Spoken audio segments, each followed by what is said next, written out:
very good day to all of you dear students. Today we are here to get all the necessary exercises done of the chapter 10, A Hero. So let's get started doing our exercises without wasting our valuable time. But before that, let's have a look on today's thought. Here it is on your screen. Dear students, you were never too old to set another goal or to dream a new dream. कहने का तात्पर्य ये है कि आप कभी भी इतने बड़े नहीं होते कि आप एक नया लक्ष्य और एक नया सपना न देख सके। किसी भी नई शुरुआत के लिए एज या आयु मैटर नहीं करती।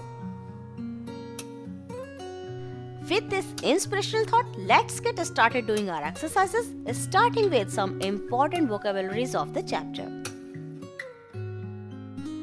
Scorpion, बिच्छू, एडवांस्ड, उच्च या उन्नत, साइलेंस, खामोशी, घोस्ट, भूत, रसलिंग, सरसराहट, क्रॉल्ड, रेंगा या खिसका, हग्ड, गले लगाया, बर्गलर, सेंध लगाने वाला, पब्लिश्ड, प्रकाशित हुई।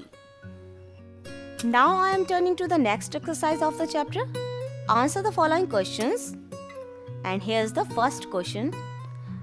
What news did Swami's father read in the newspaper? स्वामी के पिताजी ने अखबार में कौन सी खबर पढ़ी थी? Note down the answer. Swami's father read about the bravery of a village boy who came face to face with a tiger while returning home by the jungle path.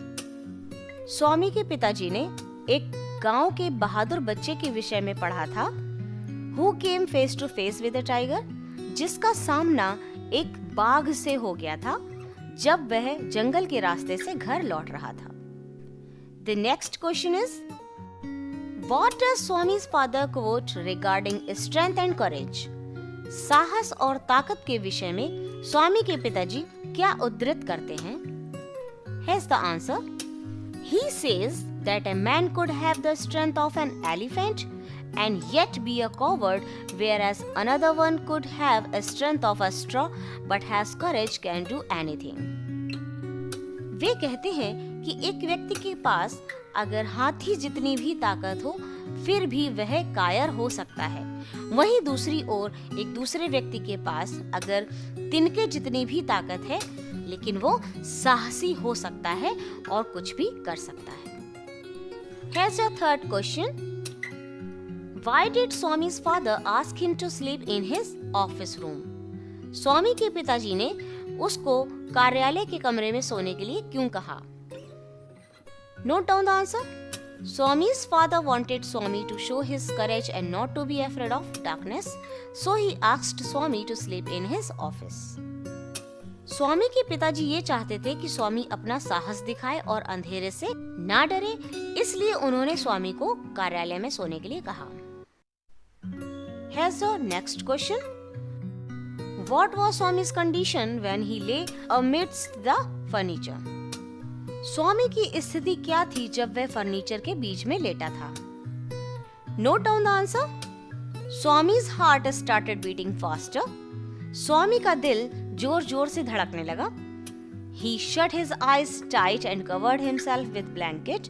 उसने अपनी आंखें कस के बंद कर लीं और अपने आप को कंबल से ढक लिया। He sweated with fright. वह डर से पसीने पसीने हो गया। Your next question is, What was the incident which showed Swami's bravery? कौन सी घटना थी जो स्वामी की बहादुरी दर्शाती है? Note down the answer. When Swami was alone in the dark office room, जब स्वामी कार्यालय के अंधेरे कमरे में अकेला था, he sensed something moving. उसने ये महसूस किया कि कुछ चल रहा है। Thinking it was a ghost, सोचते हुए कि वह एक भूत था, he hugged it with all his might and bit on its ankle. उसने अपनी पूरी ताकत के साथ उसे गले लगा लिया और उसकी एंकल पर काट लिया, यानी एड़ी पर काट लिया। It was a notorious thief. वह एक कुख्यात चोर था who was injured and then was caught by police. जो जख्मी था और फिर पुलिस के द्वारा पकड़ लिया गया। This incident proved Swami's bravery. यह घटना स्वामी की बहादुरी को सिद्ध करती है। Now it's turn to move on to the next exercise of the chapter.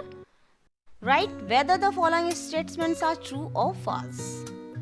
लिखिए कि ये कथन सही है या गलत। स्वामी lives in मालगुड़ी village. स्वामी मालगुड़ी गांव में रहता है। True. Swami always slept beside the mother. स्वामी हमेशा अपनी माँ के साथ सोता था। False. Swami remembered all the stories of devils and ghosts.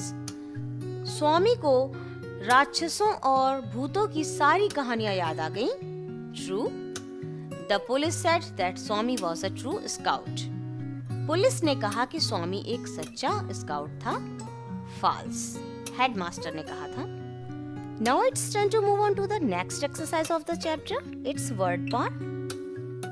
Tick the correct words from the brackets. कोष्ठकों में दिए हुए शब्दों में से सही शब्द पर सही का निशान लगाइए।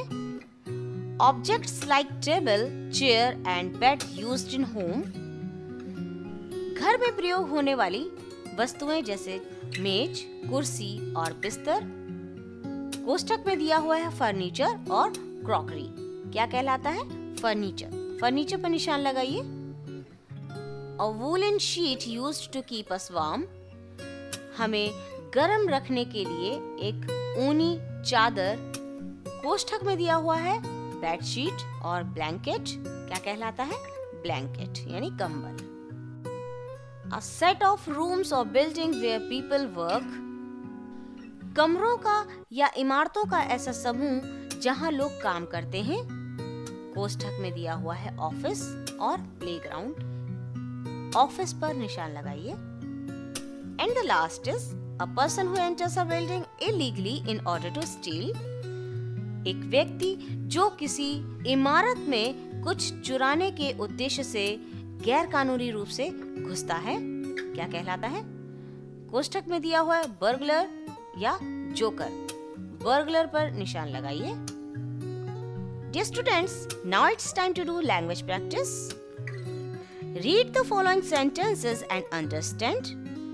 इन वाक्यों को पढ़िए और समझिए। The first is we use from to indicate the beginning and to indicate the end of an action. हम from का प्रयोग शुरुआत करने के संकेत के लिए करते हैं तथा to का प्रयोग एक क्रिया के अंत करने के संकेत के लिए करते हैं। The second is we use till to indicate the end of an action. हम एक क्रिया के अंत का संकेत करने के लिए till का प्रयोग करते हैं। And the third and last is at has many uses. At के कई प्रयोग होते हैं। One of its common use, इसका एक सामान्य प्रयोग है to indicate time. यह समय का संकेत करता है। Now, dear students, you will have to complete the sentences using from, to, till, at. And the sentences are: the crowd cheered, space, the end of the game. The second is the train is expected, space, 12 p.m. And the third and last is children played cricket, space, 4 p.m. space, 6 p.m. Now fill the right words in the spaces.